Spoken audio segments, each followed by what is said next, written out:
Hola, bones, la gent se torna loca.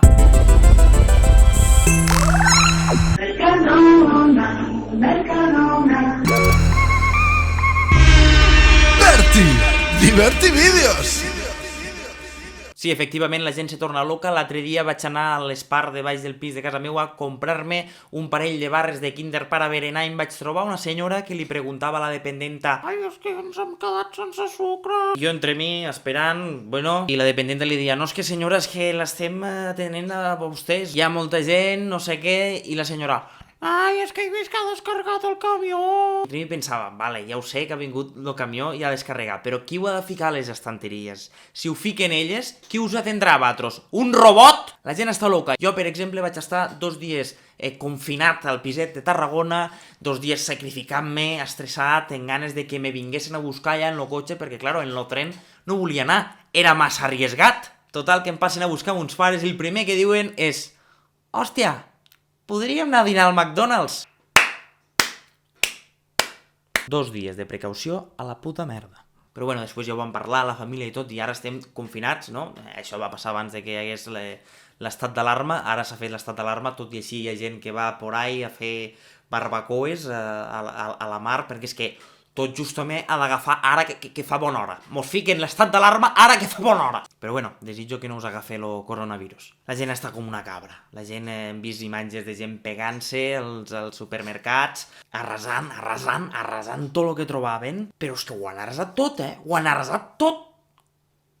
Menys lo bròcol, les bajoques i les verdures. Llépols! Lo que trobo més curiós és que la carn és sana, també, la carn, però és que la carn porta més malalties i més grips. Vull dir, també la gent, no sé per què, ha començat a arrasar en lo paper de vàter. Què passa? Que en estos 15 dies cagareu més? No entenc per què. A quina conclusió heu arribat? Quina fórmula de pensament heu fet? Quina estratègia de raonament? I com collons heu arribat a la conclusió que durant estos 15 dies heu de cagar més del que cagàveu abans? Bé, en este tipus de comportaments arribo jo a la conclusió de que la gent se comporta de manera irracional. No em sorprendria res veure al final com gent se cuina paper de vàter i es torca el cul en petxugues de pollastre.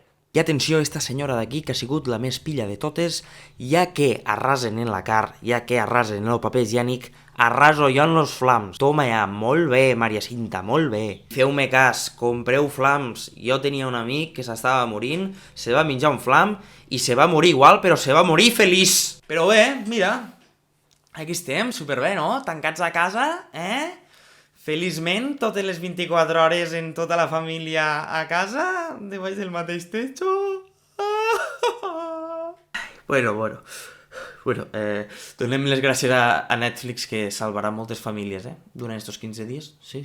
Pel que fa a l'exterior, no sé si recordeu, Santiago Bascal havia estat en coronavirus, estava en coronavirus. Javier Ortega Smith, que és este tan espanyol, que no tinc cognom anglès, i hi ha coses que mai s'expliquen en esta vida. Ortega Smith, ho diuen allà, i jo li dic Ortiga Smith. I després està Irene Montero. Vaig dir Pablo Iglesias també, me vaig precipitar, sé que estava en quarantena o no sé què, bueno, com que són matrimoni, vaig lligar cap ràpid i no ho hagués hagut de fer. Però bueno, no, Pablo Iglesias està bé, El que està malament és Abascal i Ortega Smith. I Ortega Smith ha fet este tuit, atenció. Queridos compatriotas, tras vuestras preguntas, debo compartir mi día a día desde casa. Intento mantenerme en buena forma física y mental, recargando fuerzas. Mis anticuerpos españoles luchan contra los malditos virus chinos hasta derrotarlos. Jo és que, tio, a mi esta frase l'acabo de llegir ara mateix en la veu de Antonio Recio, lo de la exavecina. ¿Cómo tener los cromosomas españoles? Esto se basa en lo que te alimentas. Ortega Smith, ya te lo digo yo, que se alimenta de batidos de jamón con calamares y vino tinto y pelos del pecho de Bertín Osborne. Por cierto, qué tontos son los madrileños así en perquè estic parlant castellà jo? Sí, los madrileños son tontos. No tots, claro que no. Però n'hi ha un munt que sí. Vull dir, mira tu, lo pillos que són ells, ¿vale? Que hi ha una epidèmia aquí a la nostra ciutat. Oh, me'n vaig, no sigui cas que m'agafi a mi. Però és que la podeu estar incubant i vosaltres no saber-ho, capots! Mireu, fills meus, que jo sóc curt i no llargo massa, tampoc. Com pot ser que hi hagi no més gent tonta que jo, això ho tinc claríssim, però molta gent més tonta que jo. Jo em pensava que era dels més tontets d'aquest món i em trobo en això. Me decepcioneu. Però a pesar de tot això, hi ha una part bona, i és que a Múrcia, fins a dia d'avui pràcticament, no hi havia cap cas de coronavirus. Ara sí, per què? Perquè els madrileños, a l'exiliar-se, han fet cap tots a Múrcia. Han d'estar la part bona d'aquí, que per primera vegada a la història, els murcianos odiaran més els madrileños que els catalans. Estic molt feliç, aquestes coses em fan molt content a mi.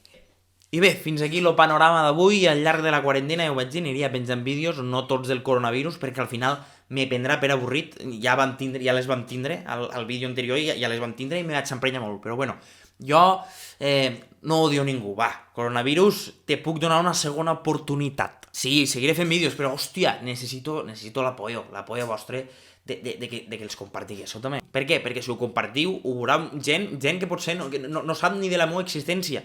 I la majoria diran, qui és este tio d'aquí? Però a vegades a algú li pot interessar, no? I fem la família més gran, no? Vull dir, aquí cap tothom, aquí no sobra ningú, no patiu. Aquí aquí mos riem de tot, fem humor del que sigui. Bueno, va, avui sí, avui una abraçada, que sí, si mos hem de contagiar, mos contagiarem igual, vale?